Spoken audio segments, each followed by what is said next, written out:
GTR Viper and many other performance cars. This is actually one of his favorites. It's a C6 Z06, and he's going to give you 10 reasons why you should own one in 2020.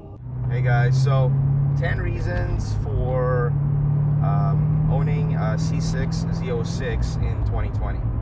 Reason number 10 is it really is it doesn't really have a lot of compromises. A lot of cars nowadays, I mean, especially when you're looking around, I guess if you're looking around for the used market, the new market, you have a lot of cars that really have gotten softer and quieter. If you're looking at it in 2020, it really doesn't have a lot of the compromises at least all of the different nannies and all the different things. Of course, it does have more creature comforts than maybe some of the very you really look at the lineage of cars, and in different generations, when you start to look at certain classes of cars, the reality is that when you look at the Corvettes, obviously the Corvette's been around for a little while, for many years, but they've started with the Z06, and it has a racing heritage.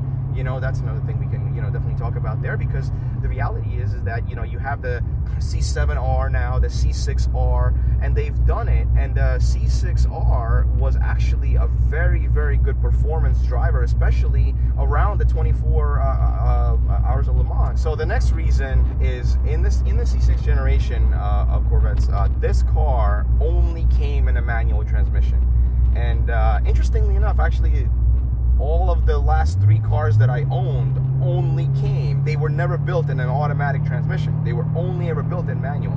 And I really love that about it being an enthusiast car. The next thing I want to talk about, the next reason, is let's talk about the platform. Now, this car is very unique because in the C6 generation, this car, they redesigned the entire platform from the regular Corvette, and with an all aluminum chassis, and this car weighs about 3,100 pounds, about a little bit more than that. So that is the lightest Corvette or trim that they have done since the first generation of Corvettes. So when you look at all the other C4, C5, C6, everything outside of the Z06. So the ZR1 was 3,300 pounds. The C6 non-Z06 was 3,300 pounds. The C7s, forget it, they're 3,500 pounds.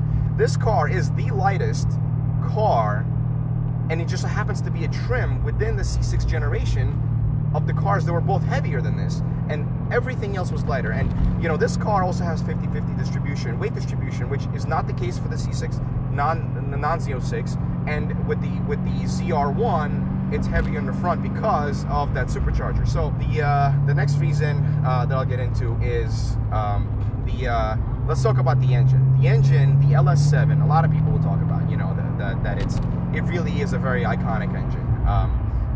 People, talking about it being a legendary motor, and they can really do a lot with it. Now, it's a 7-liter V8, as I'm sure a lot of you guys know, and to this day, that is still the largest Chevy motor that they have built.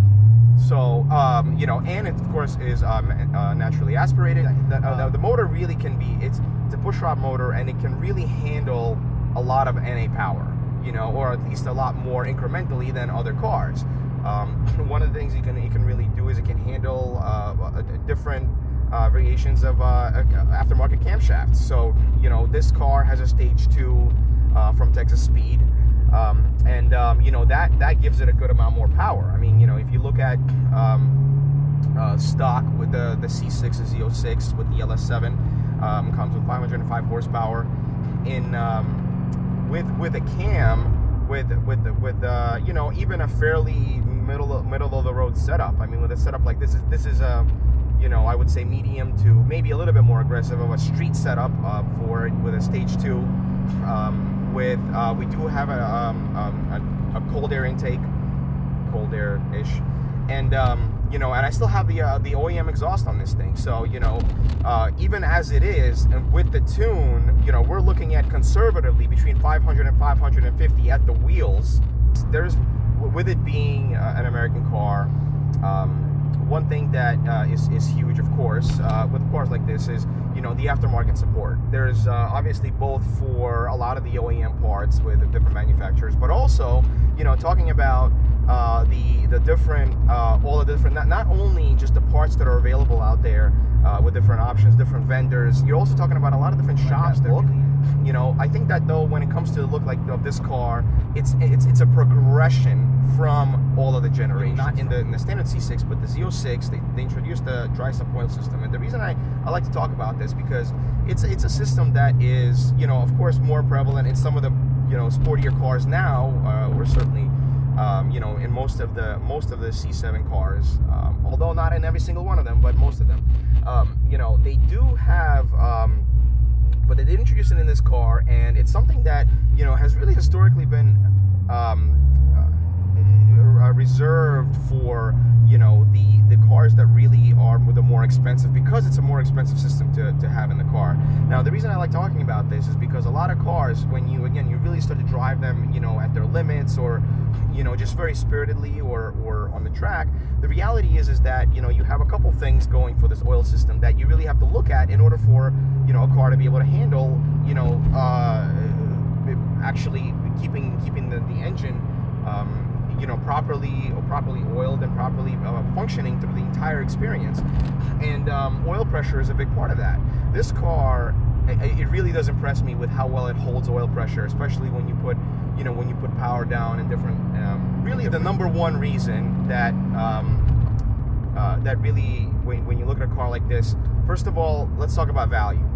With value, with these cars really aren't going to lose a whole lot more value. I mean, yes, you have more and more generations coming out of the Corvettes. Now you have the C8s, you know, but because of where in the price ranges these cars are, you can really get a clean example for, you know, the mid-30s, the 35,000s, you know.